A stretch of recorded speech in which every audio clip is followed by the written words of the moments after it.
Good evening. My name is Derek Wandera. Welcome to this week's edition of the Hot Seat, where we feature pundits and journalists to discuss topical issues that have been through making rounds and headlines through the week's dailies. My name is Derek. I have a big panel today, a big able panel, very able to discuss what we're going to be talking about.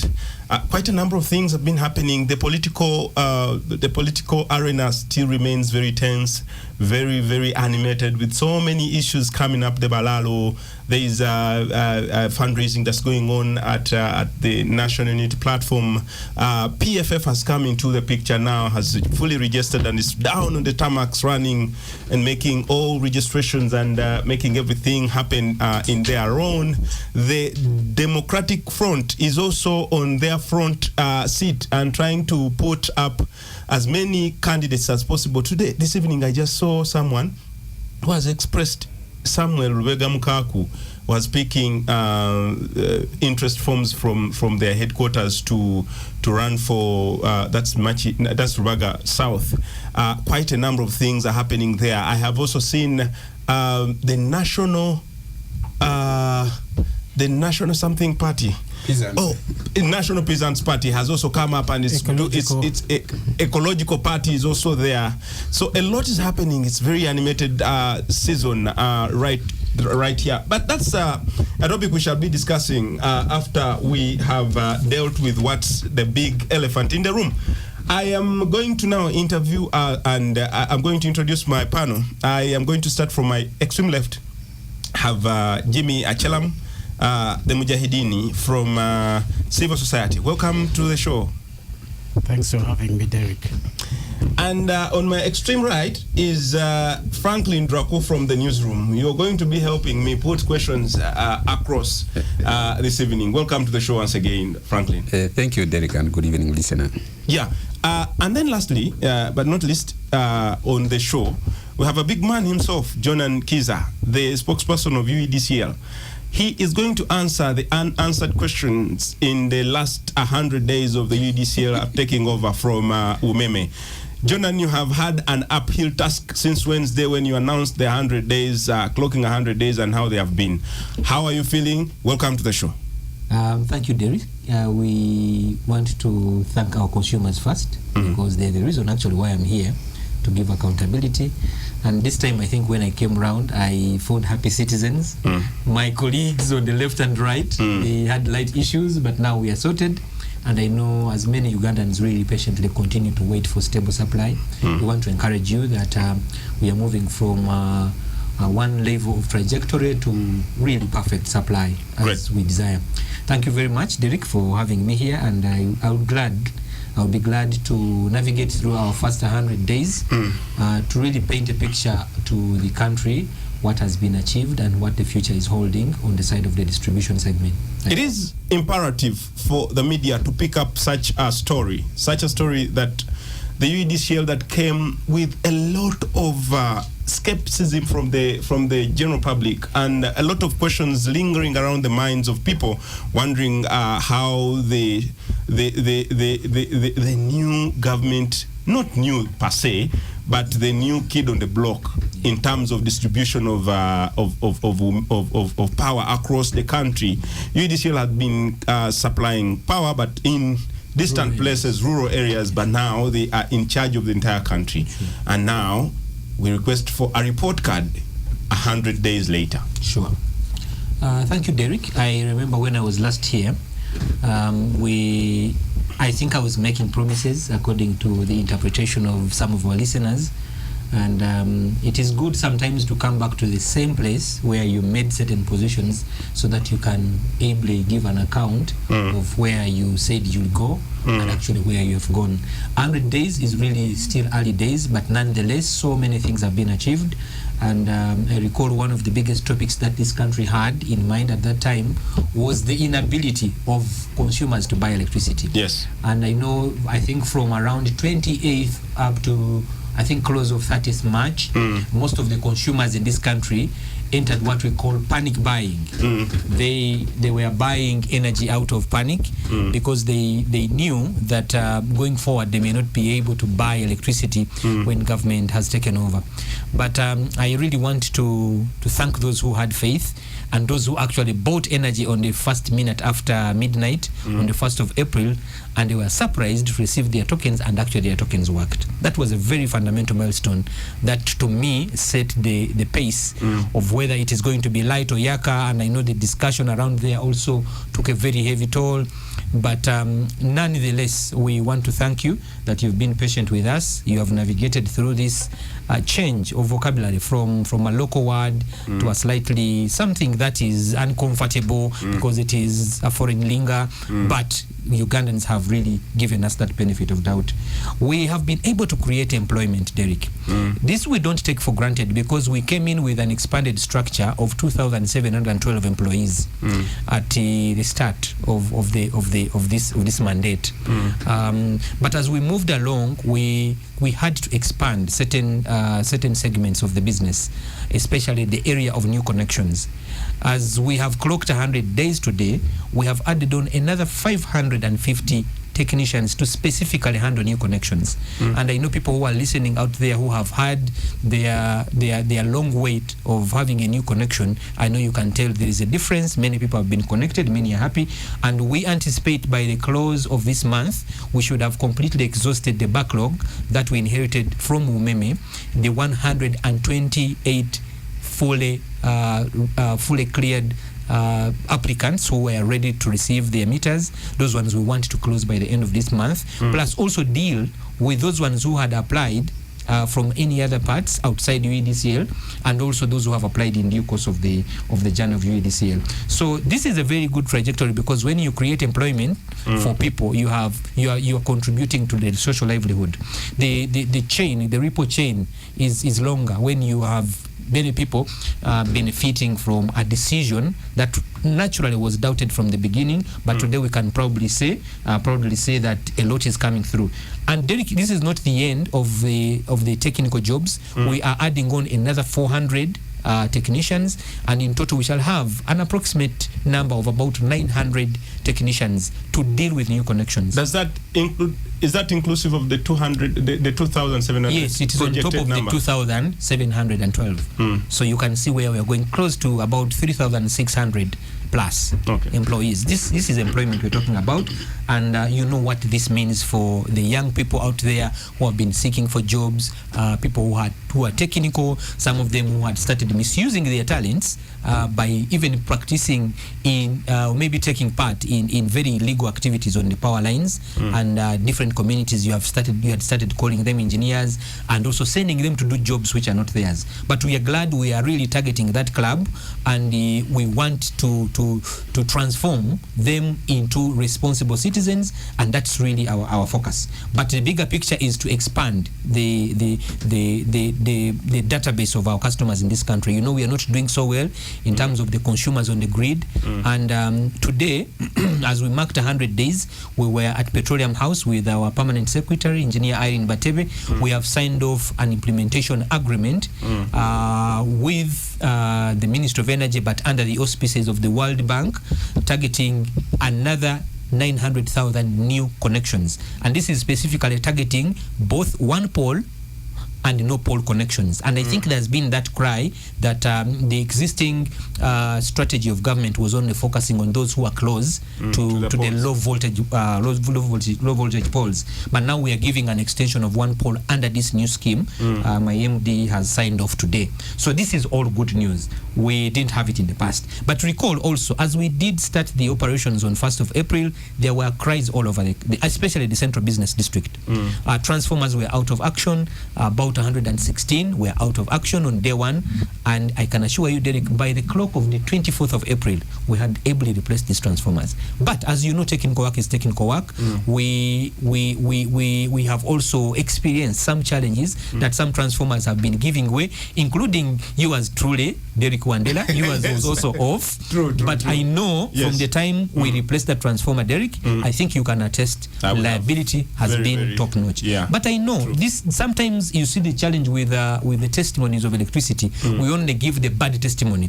When we are transformed to get to a good testimony, we don't come back to platforms like this to say like, hey, I was sorted out. That's the unfortunate part. There is maybe let me just clear this. Yes. I had issues with a transformer. Yes. In my locality. Yes. And I called the gentleman who is in this room. Yes. And I was delivered a transformer. Yes. And today, since then, I have not had any power blackout. Fantastic. Probably when I'm not at home. But all the time I've been there, power has been there. Sure. So you can now continue. Me, I always come back. Surely. And actually, I think that's not the only case the moderator is being economical. He also had a challenge back home. Thank you. In the village. I also had issues back home now you are in the village. From here. No. He's telling facts. I had issues back home in the village, and he still brought us a transformer in Samia Bugwe North, and my villagers. Yeah. The people from my village have not cried about power anymore. Sure. They should vote for me. But not really. This is not really corrupting Derek. But there are so many other Ugandans who have actually tested an improvement in liability across the spectrum. And I want to thank Ugandans for the patience. I know electricity really affects most of the things we do, and when it is off, people's emotions are high. Still, as we have come to the close of 100 days, Derek, we have also done a number of investments. We have improved substations. Investments. Yes. This morning, this afternoon, I was listening to the executive director of UEDCL at the Power and Electricity Forum 2025, and he was mentioning that you have a few challenges in the manufacturing department of the transformers. Absolutely. And I know that you went boo-boo. You have denied China, Japan the chance to give us transformers, and you've said let it be made here. Absolutely. And given the Ugandan market a lot of income and stuff like that. How is it? What are the challenges you're facing, and why? Number one, you'll appreciate that the old market for this distribution space was externally focused. Now, for us, we came with a vision of creating a stable industry or industries on the side of the supplies we use in the electricity supply chain to our local manufacturers, and that has been our focus. Good enough, the PPDA Act and and also the directives and guidance from His Excellency the President has been attuned to local industries. We need to support our industries so that they grow with the economy. Now, most of the things UEDCL has been using, even the old dispensation, we are buying them from the local market, including transformers. But remember, the transformers we needed then in the 12 service territories we are running are not as the ones, they are not the ones that actually were required for this business asset where Umeme was operating. So the demand was so high here because remember we found a void of about 116 out. Now, focusing on them, the ability to produce transformers at the speed we want them and also at the appetite we have right now, they are struggling, to be honest. They are in a good problem, to be honest, as he was stating. But we are patient with them. Anything they make, we take. We are determined to support them to grow because it is out of that we are going to create an economy that is robust, where the economic benefits will exceed us, the individuals in the supply chain, but will stretch into those people who are going to be employed as a result of these expansions. But you also forgot one aspect, that even the meters we have rolled out, close to about $7 million, this in these 100 days is actually locally driven. We are buying them from our local market. This is reducing the turnaround time of importing some of these things from abroad. If you can have it manufactured here, you'll save the time that you will spend maybe 6 or 7 months to get the transformers from India or even China. And even more, sometimes challenges could they could stretch. You have a number of challenges to have some of these critical imports put into the country. So both meters, cables, transformers, we are sourcing them locally, including even the repairs. We have sourced local farms to repair transformers that have given way. To me, I think this is a plus, much as, yes, you as a consumer may not directly see how this is going to affect you, but when the economy and bundles and the money is increased in the economy, I can tell you in one way or the other there's going to be a benefit. Allow me also speak a related aspect to to this development you have questioned me. Yes, the accreditation of PPDA. When we took over, there was that loud cry that with the rigidities of PPDA, UEDCL will not make it, will not succeed. And I think PPDA had the cries of the public, and they chose to engage us with management. We were able to secure accreditation. Now we have shorter periods of procurement processes to really almost even supersede what Umeme was doing here. The time lead is very short, and when you look at the threshold that we can actually procure locally, it has been expanded to allow even us procure like the bunch of meters I'm talking about of $7 million to be sourced from this local. How many meters again? Okay, the target for now we are focusing to about 200,000. Okay, but they are coming in different bunches. All right, we don't want to run out of stock. Let's put it at that. But when we come back, many people are crying about the running units. You put a unit and then it just fizzles and wins from your meter number, and then you wonder. But that's when we come back. Let's go for a quick commercial break, and when we return, we shall pick it from there. Welcome back from that quick commercial break. It was a heated debate in here, and we are laughing a lot about like some of the issues that we've been speaking of air. I am going to bring in Jimmy and Franklin. But before I do that, I think I left the question. Many Ugandans are complaining about how fast their units are running from their meters. And we just wonder, has light really become light, or what's the science and the SST that is in there? For starters, Derek, thank you. It's a very, very slippery debate online. But there are two things we have also observed in that fostered argument. One, all the customers we have contacted who have made complaints, either they have also received the forwarded message from someone, but their meters are actually okay. That's now the very unfortunate part. Okay. Number two, the other set of customers we have heard from who have had challenges of their meters their units running very fast or lighting very fast, has been due to internal challenges, wiring challenges. Why we keep insisting that we need to use certified wiremen is to avoid some of these challenges in our appliances, especially metering appliances on this side. And the aspect of loose connections in the house, poor earthing values where you even touch your door and you're hearing electricity really going through your fingers. That electricity going through your fingers is actually your bought energy. It is your electricity, not ours, the one you have paid for. Whereas it's supposed to go in the sockets, it ends up on the door, it ends up in your pipes, it ends up, so you are losing a lot. So it's really something that we need to interrogate. That has actually happened. Yes, we need to interrogate, much as we are raising the complaint on the side of the utility, but we are urging customers, please go and check your earthing values, go and check your connections in your house, get a certified wireman from ERA website, let them independently look at the wiring setup in your house. It's not a lot of money. These are really things that we can pull off, but it's not as expensive as the money you are losing as a result of poor wiring in your house or poor earthing value or poor earthing values. So it's a debate that we need to look at. But also, we also want to agree that our institution is open. If there is a challenge with the metering gadget, we retrieve it and we install a test meter. And if it is found that that meter is actually faulty, we return a new meter and give it to you at no cost. And also, the difference in what you have actually consumed that probably you would have preserved as a result of your meter not being in the right state, we restore those units to you. We give back your units after the lab tests.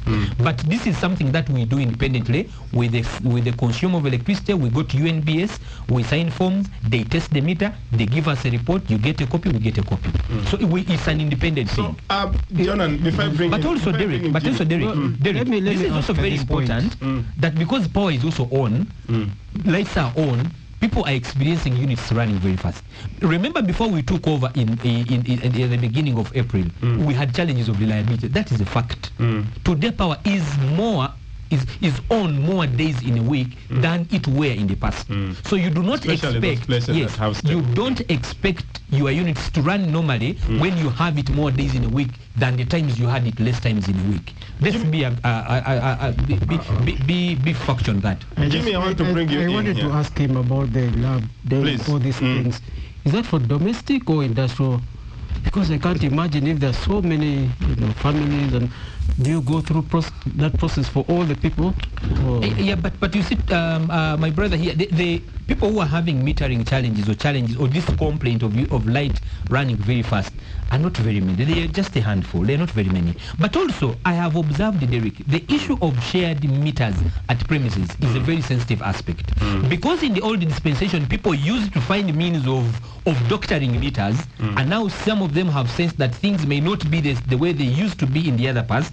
They probably maybe have removed those tampers and etc. So, and you find 1 meter is serving like 4 homes. To be honest, if you put 10,000 shillings, you do not monitor the gadgets in the other premises, you expect light to move very fast. I want to bring you in, Franklin. A lot, we've written a lot around this matter, and quite many questions have we picked from the people, and having Jonan here trying to paint that very rosy picture is something that we want to either believe or because the other day when I did that story inside the 100 days of turbulent. Yes. Inside the turbulent, the word turbulent became problematic in very many circles. But that's the truth. Yeah, and Jonan can attest to it, that it has been turbulent. But I know I was following on social media, and some people were saying this is the worst time we have ever fought. You read comments, 5 comments of people saying, no, this is boo, this is no, and then you read 5 just saying, these days when it rains, you wonder whether these people are sleeping or not, because they forget to switch off power because it has been raining at my place and the power is still on. Oh, no. And you read some of those comments. So in your view of things, interviewing these people, seeing and interacting with information, what do you pick that Jordan can run with from this show? Well, thank you so much, Derek. I'm doing a catch-up, because while they are doing 100 days, I still have arrears, because I spent 21 days without power. Okay. And eventually, when the power came back, it has been more stable. Eventually, my little princess moved back to her room. Okay. Apologies. That's good idea. I saved your marriage. The marriage was going. So yeah, that's the picture, and eventually, from what I see, things have improved, because previously at my area, this time is approaching and power is bound to go off, and it will truly go off.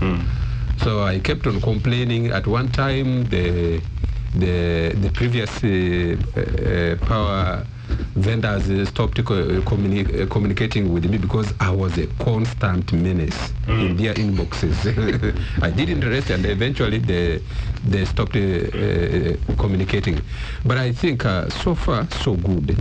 Though the question of units running faster also hits me, because I have a small family, but the expenses, they are a little bit on a higher end, so possibly that's a discussion that we need to interrogate where the problem is, because we're still using the same system. Yeah, sure. I think nothing has changed. I've not even added something new, but I spend more on the power. It's been a very growing concern. I've interacted with this Umeme story so much. Jonan, there's something I want you to address. Yeah.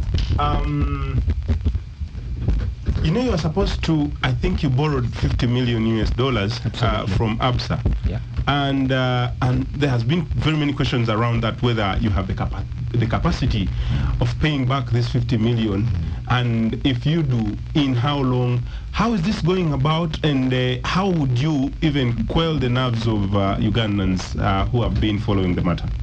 Thank you very much, Derek. Maybe the motive of borrowing. Let's first look at the motive of borrowing. We inherited a network which was, you wrote even a story here in the Daily Monitor, I think, weeks towards the big switch, that the network is 85 million deficient, poles are rotten, things are going bad. Now, government sourced for this money to ensure that you had about there were about 47,000 protein poles across the network. And you're just talking about poles, but you're not talking about transformers which are loaded in the different places, Nigeria and you keep hearing those pains.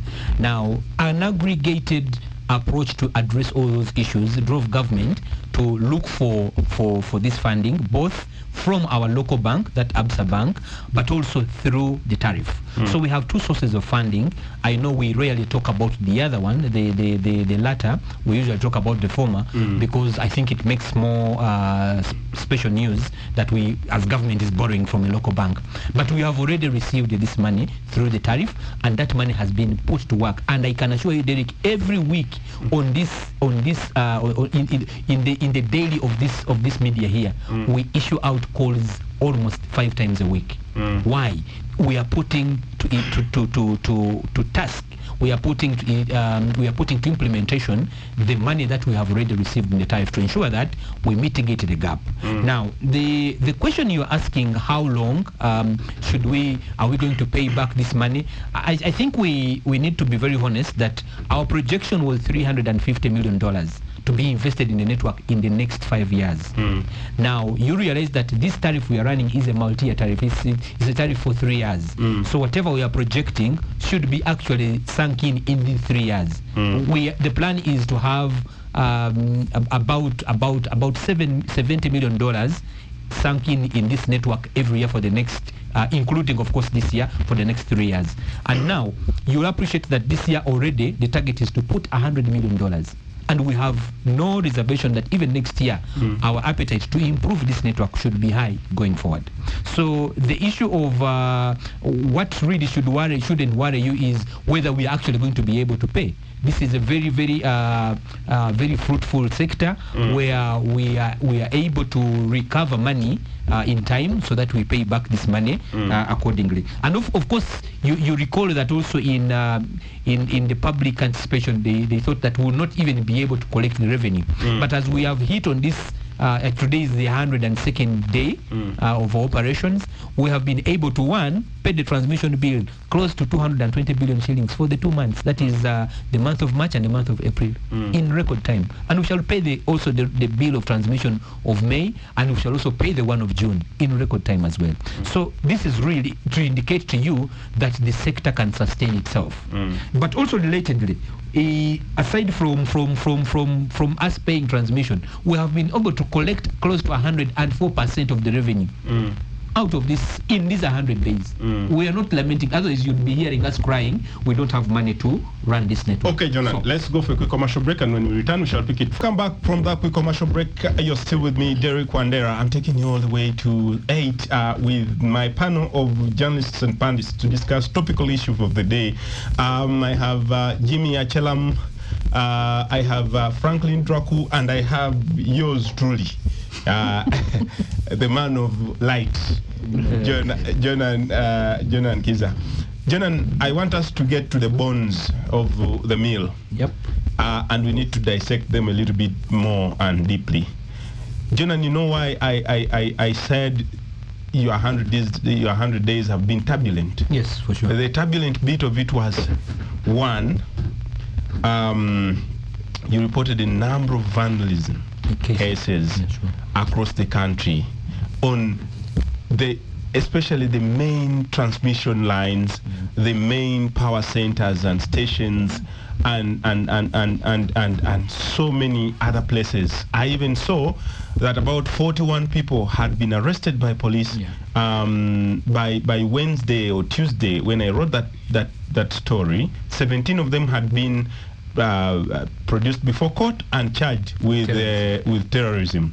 But also a number of power blackouts have been reported in your 100 days, including the Entebbe Road, Lira, and so many other places. It has been a menace.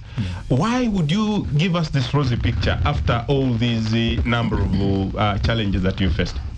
Derek, let me begin on the positive side of the blackouts, and then I will speak lastly on the negative side of these blackouts. We started deliberate shutdowns at the beginning of the month of May to try and address the status of the network, which you can visualize as you are driving back to Busia, as Toko is going back to West Nile. You see how the network has been looking. It's not, and it has not been in the right shape. So the only way of trying to deal with that kind of network was to plan to shut down power in certain areas. But we are doing this responsibly. So in the essence of these blackouts, we have had the deliberate blackouts we have undertaken as an institution to try and deal with some of these challenges in the network so that the network can be robust enough. Number two, we have also had system shutdowns. When I talk of system shutdowns, I mean shutdowns on the side of transmission. Actually, from 1st of April, within Kampala here, I think we have had about 25 days of shutdowns, including over 20 days of load shedding as a result of works which have been going on the Mutundu UEDCL substation. They have been undertaking system upgrades. To be specific, installing fire suppression systems to really prevent the substation just in case there is a fire breakout, because that's a very critical installation supplying almost about 65% of the entire Kampala. So now that has been the biggest inconvenience, and of course attributed to us, but this is at the system side. Relatedly, if you go to the western Uganda, Mbarara North has been shut down, I think, about 4 times from the time we took over, and the entire western region picks supply from Mbarara substation. So you realize the spiral of effect would span from Mbarara up to Ruchiga region. That's already pain, but it is required for us to have a robust system. In Mbarara today, no one is complaining of blackouts. Why? Because the capacity has been upgraded from 20 megawatts existing at Mbarara North substation to 60 megawatts today. We only need to drive investments there so that we utilize that substation to full capacity. Kabale substation, in this same blackouts you're talking about, we have been able to upgrade Kabale substation from 2.5 megawatts to 5 megawatts. People in Kabale today do not know power blackouts. In these same blackouts we are doing deliberately, we have been able to upgrade Kakiri substation from 10 MVA to 20 MVA. You will not hear people in Wakiso, Busunju, and some parts of Nansana complaining. So there is also a positive side of these blackouts we have been intentioning in these last 100 days. But also the negative ones as a result of a few individuals who feel they should actually harvest raw materials from the network, starting from transformer oil. They steal it, they steal stay wires, they steal conductors, and they also cut down poles. Now that has been the worst scenario of our trek in these 100 days. Evident in Mukono. I think blackouts in Mukono have predominantly been accounted on vandalism cases. Sad. About 5 cases. Villages, network cables rolled and carried. Wabigalo from Luwero side up to areas around Kafu. That area has been vandalized over 10 times. I saw you did a story about, I think, a fortnight ago on these cases. Where does this leave the issue of reliability? Definitely reliability is affected because we don't have anything to supply when the infrastructure is put down. Mitiana, Mubende, same story, over 10 times. Vandalized, the network is vandalized. People are rolling down the network, but also in some rare cases, people just cut these poles and they leave them on the ground. That's why we had to step up to try now and hold the hand of the law through the interagency under our Ministry of Energy.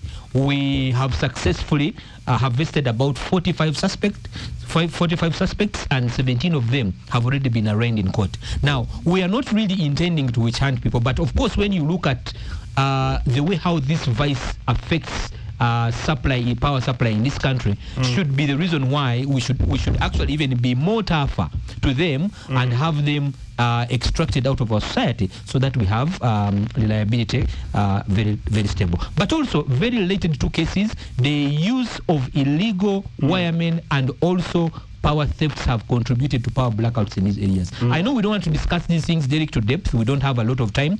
But go in areas in Impiji right now, even as they're hearing me, the wires are already up. People have already climbed the poles. And the poles they are climbing, these are medium voltage lines, which can actually cost their lives and also destroy their property. But people are doing them. But as you tamper with these lines, of course, they trip. They go a long way to spread the effect of the lines being off, and you find villages and villages being off supply.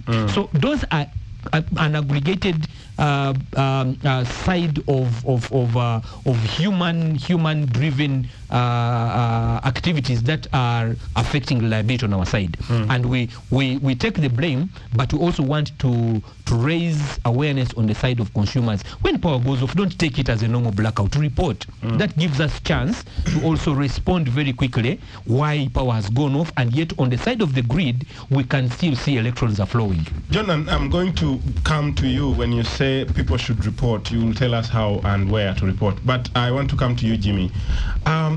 Jimmy, this is something that has been in the news over the past 3 or 4 so months, and maybe some of these issues had been there. You know that your area in Gulu, Lira, and all the northern areas have been affected by power, and some of these, as he attributes to them, are issues that come with vandalism and stuff like that. What are you hearing from the ground? So it's interesting about the shutdown.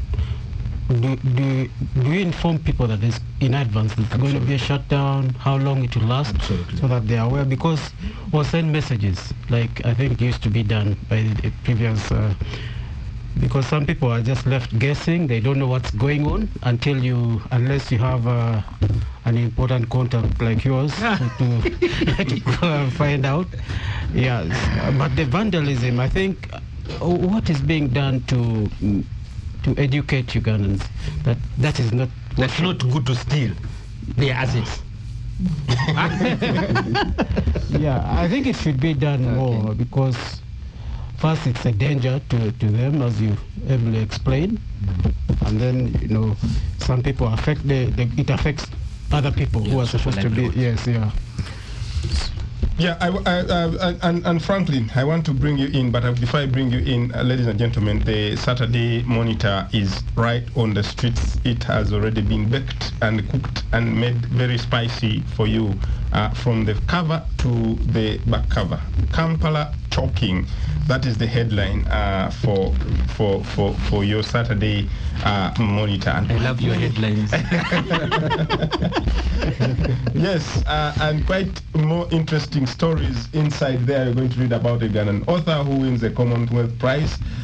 You're going to read about Meet the Head Teacher whose dreams are afloat in the island, and the last trains renew hope in the face of giraffe extinction. And of course, the story about the Kampala choking is right there about pollution, and everyone knows how much our city is polluted. We are going also to speak about the telecom sector facing increasing cyber crime, and statistics show circles age past 30,000 mark. A number of very interesting stories. Kawempe South seat shows no good, bad and ugly. That is another story there. Hot political climate turns convoys into death traps. I have seen those, and I have imagined. I want to come to Derek, let me ask John here. He's talked about Mbarara, Nansana, all these places. You know, up north there, I'm going to be a North and West Nile. Yes. Power keeps going off. What are you doing about them? The network there needs a lot of what is being done to improve, so that blackouts are not occur very often as they have been in the past. Yes, and then I know what you were going to ask. I've preempted it, but short. I know your area, Franklin Draku, in the West Nile, has been one of the most affected areas when it comes to power in the last, I think, 3 or 4 decades.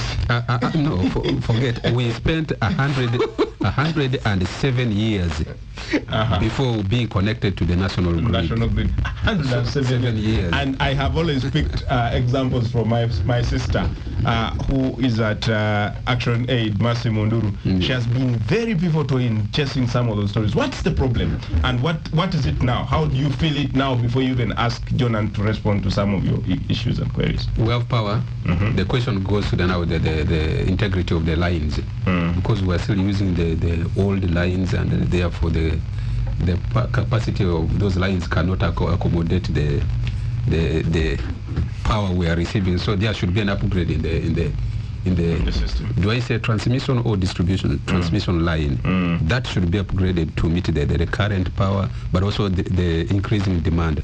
Locally, I think we need more than what we have right now. Do you still have Nyanyu? Nyanyu? Explain to the people what Nyanyu means. Nyanyu, of course, it occurs occasionally, but the frequency has reduced. Well, the power would just beep you. By the time you want to switch on the TV, it's again off. That's what Nyanyu means. Nyanyu is off and on. Let's go for a big commercial break, and when we return, shall pick it up from there with Jordan responding to some of the questions. 933 KFM, welcome back from that quick commercial break. My name is Derek Wandera. We welcome to the last segment of this show, where I'm having journalists and panelists to discuss topical issues of the day. I have received a message here that is very disturbing. Now, cable around Coastview Towers along Chitante Road here in Kampala, in the center of the city. Here, this one here, in the center of the city, was vandalized. Hence, this area being off supply, power was eventually restored. Well, thank you to those customers, apart from the Coastview Towers. And there's a picture, very interesting, like a head of a snake. They just cut. I don't know what they use for cutting this. And then the wires are protruding and stuff like that. It's a very, very, very bad image and a very bad action coming in from the Ugandans, who are always asking for power. And when power goes off, we are asked. I think we should do community policing, and everyone should be a police at one level, where when you see someone vandalizing our meters, I think you need to report to the nearest police station and stuff like that. But I want to bring you in, John, and some of the questions that have been raised from the gentlemen in this room are triggering. I think you have deliberately brought me these two gentlemen to haunt me in this studio. Since it is the hot seat, you make sure it is hotter. It is hotter, and yeah. I failed to take my coffee. Now you're adding a hot proudly supplied by Nation Media. But let me begin with the issue of electricity investments. To be honest, as I speak the truth, Derek, you know me. I am a journalist by training, yes. well coached. I've gone through very proper hands. There is no part in this country which has received adequate investments in the electricity sector, like the West Nile and the Northern region. Unless you want me to start counting for you. They have more transmission substations, they have more distribution substations. Basically everything you would require to be good for Franklin. I don't know why Franklin has not even started a coffee making machine in the West Nile region, because power is now reliable. It's available. We already incurred a loss, so we don't want to take another loss. So Franklin, feel free, go and drive your investors to go to the West Nile region. Power is now stable. Why? Because the national grid has been extended to these areas. When you look at the northern region generally, from Acholi, Lango, thank God I have moved into these areas. You cannot count the number of substations. In Gulu alone, you have almost over 4 substations: Koleabi, Angangura, Laria. These are all substations of UEDCL. And by the way, there is a ring of electricity. It's like a chain. Power can come from Opuyo substation, Moroto substation, feed back to Acholi, and then back to Lango. To be honest, Derek, these guys should not complain. They should just take investors, go and consume this electricity. But what is lacking today is now the mismatch between the transmission investments and the investments in distribution, which is already being answered, because we are driving now investments to the distribution segment. Franklin. I worked in Kitgum for 3.5 years before I was transferred. I used to live near the ginnery. Every time they would switch on that ginnery, the whole area would go off. Is off. Yeah. Because the power they gave us was too low. I don't know whether that has improved because it's been a while since I last went there. Franklin, I agree with you. Even here in Kampala and also some residential areas, we are struggling with the planning challenge. And I think that's why you are seeing that government is creating what you call industrial parks to try and shade out those industries that are meant for a certain set of phase of electricity to be out of residential areas. Like the principle is, I did explain some time back I was here, that electricity will go where there is thirst first.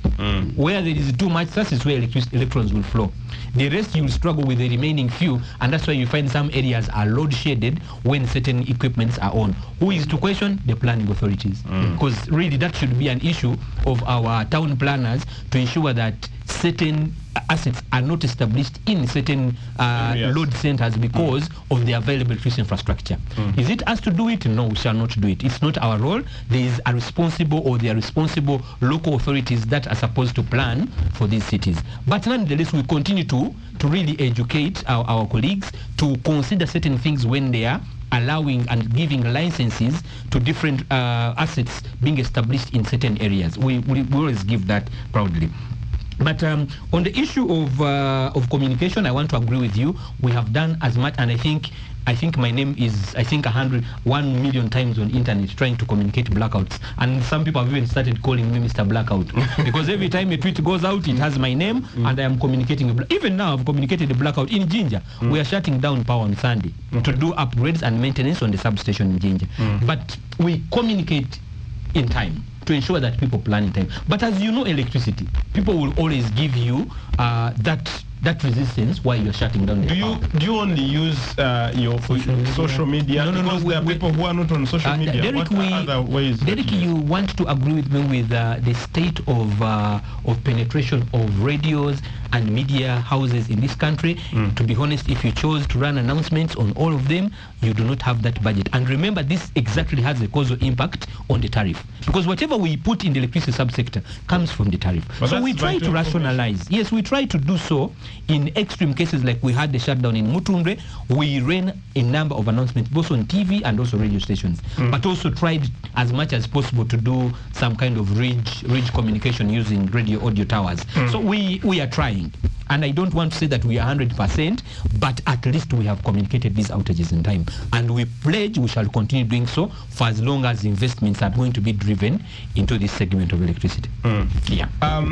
Franklin, there is an aspect of that we saw in the news, which we wrote about, the fact that there is an arbitration case that's ongoing between UEDCL and UMEME. I don't know how that's happening, and what have you read? Maybe as we bring in Jimmy to just expound on that, and then finally, actually,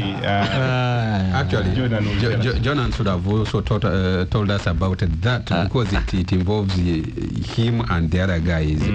But this, first of all, the initial agreement for Meme to come in, it was a bad deal for Uganda. Of course. We knew that right from the beginning. It would come to this situation, and we found ourselves here. So, but I think they should devise a way of properly handling this, because I imagine if it goes to court of arbitration, wherever it is ending, the implications may be bad for yes, more dire for us here. So I think they should reach a middle ground, but Omeme should also not be obsessed with making money, because they have already exited. They should only think of Jimmy. We need to balance. It's a business. It's a business. Jimmy, I think Jonan is best placed to comment about this. I think there's isn't there hasn't it gone to arbitration now? Jimmy, Jonan can help us. Jonan, you have a minute. Although it might, tell us about not arbitration. Or the matter is in court, you are not really No. But to be honest, one thing is true is our ministry is handling this with the Office of the Attorney General, and of course the reason why we are heading for the arbitration is because we, as government, we have agreed to disagree with the position of UMEME, and thus we are now at the second tier aware of resolving this matter. That's what I can comment for now. But let's be rest assured that as government, every process will be completely exhausted as arraigned in the lease and assignment agreement we signed with Umeme. As we finally finalize in 1 minute, how do people complain? Where should they complain and how? We have an active social media platform. Now, of course, that's basically X and even LinkedIn. We're even on TikTok. You only need to type in at UEDCL. The handles are the same. Yes, even TikTok. And actually, we are planning, even when Y comes, we shall go to Y. We are not stopping at X. Yes. We are also having toll-free lines 0800 20 30 88, 0800 285 285, 0800 385 385 with the alternative of WhatsApp, where you can drop a message on 0772 285 285. You should be able to get a response. But also, I want to urge Ugandans, let us be calm and you let us to deal with some of the paining issues. I know in some areas people have even blocked roads because the transformer has been delayed to be delivered. We request kindly, let's not set precedences of this caliber for a utility service like electricity. You never know what this may cause. There could be a pregnant mother in a jam wanting to reach Mulago, and because for you are sad of the transformer, we end up losing. Unfortunately, that's all we had from us. I remain Derek Wandera with the able panel of journalists and panelists to discuss issues of the Indonesia Hot Seat. Tonight, I hand you over in the able hands of the beautiful Catherine Ageno to take us into the news. Good evening and have a nice